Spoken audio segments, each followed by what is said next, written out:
Iran ने एक बार फिर यूएई पर हवाई हमलों की बारिश की। 15 बैलिस्टिक मिसाइल और 18 ड्रोन से हमला किया। हालांकि यूएई के डिफेंस सिस्टम ने 15 में से 12 मिसाइल्स को हवा में नष्ट कर दिया और 3 समंदर में गिर गई। 18 में से 17 ड्रोन हमलों को भी नष्ट करने का दावा किया। सिर्फ एक ड्रोन रिहायशी इलाके में गिरा। जंग की शुरुआत से लेकर अब तक यूएई में 4 लोगों की मौत हो चुकी है। मरने वालों में पाकिस्तान, बांग्लादेश और नेपाल के नागरिक शामिल हैं।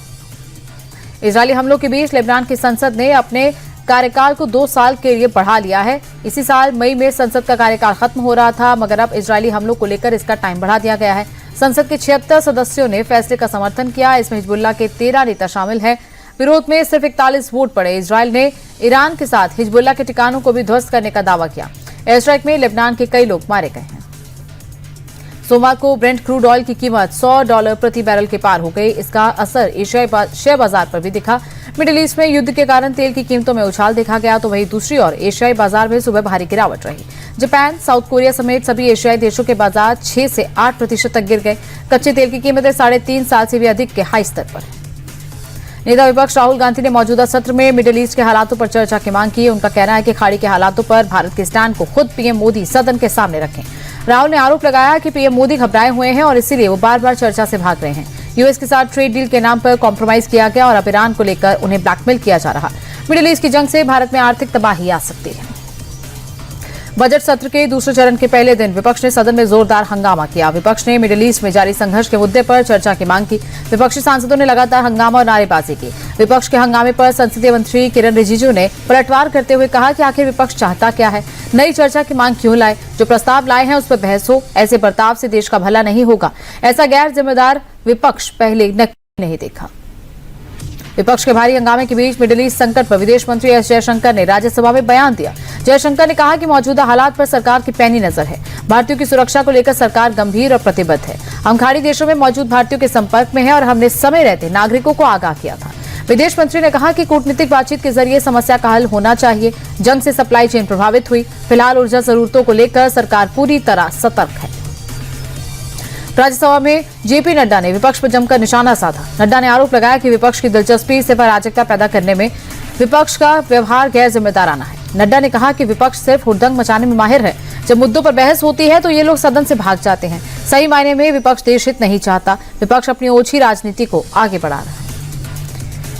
राजधानी दिल्ली को देश की हाईटेक राजधानी बनाने के लिए केंद्र और रेखा सरकार प्रतिबद्ध है। प्रधानमंत्री खुद दिल्ली के मास्टर प्लान को लेकर रणनीति बना रहे हैं। आज पीएम मोदी ने इसी को लेकर एक बड़ी बैठक की। इसमें गृह मंत्री अमित शाह, राज्य की सीएम रेखा गुप्ता, केंद्रीय मंत्री मनोहर लाल खट्टर मौजूद रहे।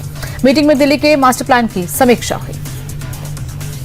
पीएम मोदी ने वीडियो कॉन्फ्रेंसिंग के जरिए पोस्ट बजट वेबिनार को संबोधित किया। कहा कि भारत अब तेजी से एक इनोवेशन ड्रिवन इकोनॉमी की ओर बढ़ रहा है। हमारे एजुकेशन सिस्टम को रियल वर्ल्ड इकोनॉमी की जरूरत के साथ साथ और मजबूती से जोड़ने की जरूरत है। उन्होंने एआई और डिजिटल इकोनॉमी को भविष्य के लिए जरूरी बताया। पीएम मोदी ने कहा कि लंबे समय की ग्रोथ बनाए रखने के लिए भारत को एआई, ऑटोमेशन, डिजिटल इकोनॉमी और डिजाइन बेस्ड मैन्युफैक्चरिंग जैसे उभरते सेक्टर्स पर ध्यान देना होगा।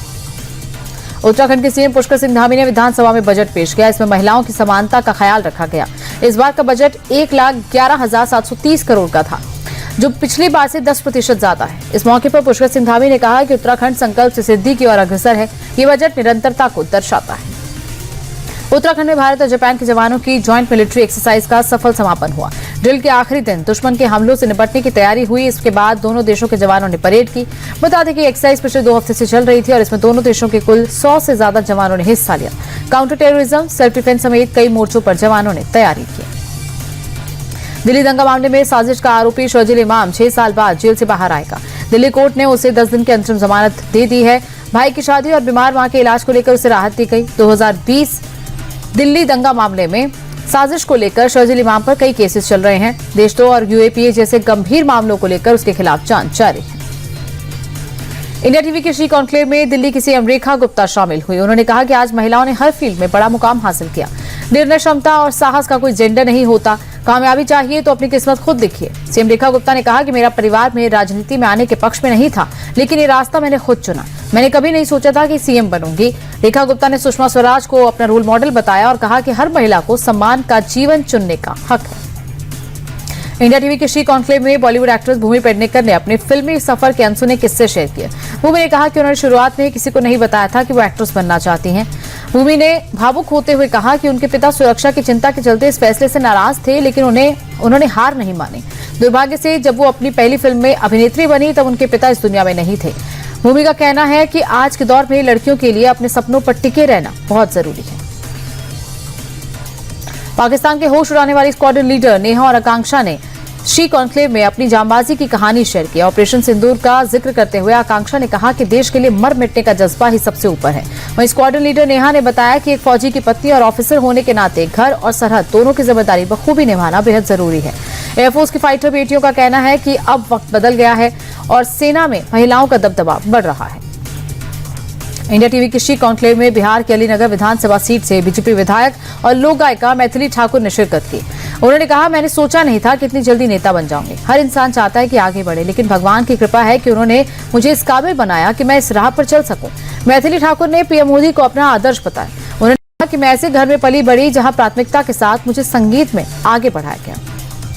इंडिया टीवी के शी कॉन्क्लेव में कैराना सांसद इकरा हसन ने अपनी सियासी यात्रा को एक्सीडेंटल बताया। इकरा हसन ने कहा कि राजनीति उनके लिए एक बड़ी जिम्मेदारी है। टिकट बंटवारे पर सवाल उठाते हुए सपा सांसद बोली कि सिर्फ 1-2 टिकट से बदलाव नहीं आएगा, राजनीतिक दलों में भी महिलाओं के लिए रिजर्वेशन जरूरी है। इकरा हसन ने यह भी कहा कि महिला के पहनावे पर नहीं, काबिलियत पर फोकस होना चाहिए। हिजाब और पर्दा भी महिलाओं पर थोपा नहीं जाना चाहिए। ये हर महिला की अपनी चॉइस है। शी कॉन्क्लेव में समस्तीपुर की सांसद शांभवी चौधरी ने शिरकत की। शांभवी चौधरी ने अपनी राजनीतिक यात्रा पर खुलकर बात करते हुए कहा कि बचपन से ही उनका सपना सेवा करना और नेता बनना था। नेपोकिट के आरोपों पर पलटवार करते हुए शांभवी ने कहा कि महिलाओं को इस नाम पर ज्यादा टारगेट किया जाता है जो जनता का अपमान है। शांभवी ने दुख जताया कि टिकट बंटवारे में आज भी महिलाएं सेकंड चॉइस हैं और राजनीति को महिलाओं के लिए अभी और सुरक्षित बनाने की जरूरत है।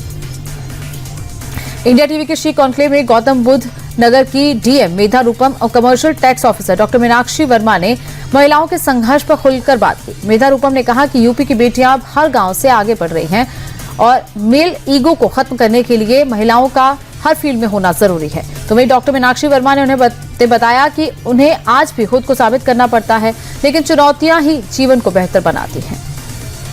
इंडिया टीवी के शी कॉन्क्लेव में कश्मीर की दिग्गज हस्तियों ने घाटी के बदलते हालातों पर अपनी बात रखी। वक्फ बोर्ड की चेयरपर्सन डॉक्टर दक्षा अंद्राबी ने कहा कि अब कश्मीर में बेटियों के लिए पढ़ाई और राजनीति की राह आसान हुई।